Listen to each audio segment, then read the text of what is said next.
เรื่องราวที่ฉันนั้นแอบรักเธอเพียงพบครั้งแร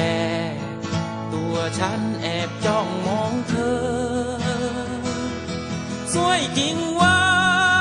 น้องนี้พี่รักกลมเดียนไม่บอกเธอไม่รู้แน่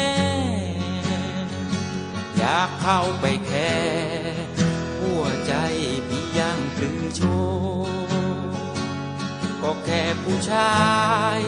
อยู่โบะแทมยังอดโซรักของพี่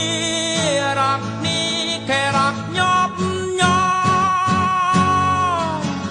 อยากมีใครสักคนช่วยผ่อนคลายความเหงาความเศร้าที่ใจบนทางเดินกว้างไกล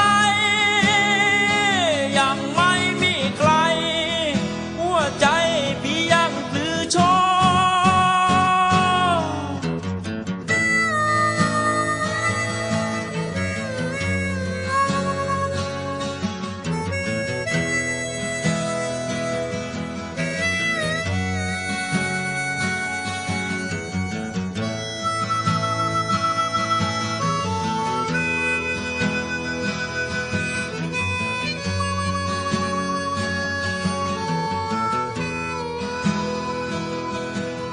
ไม่บอ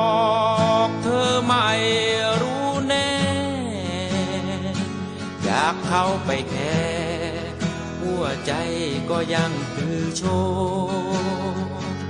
ก็แค่ผู้ชายอยู่โบะแทมยังอดโซ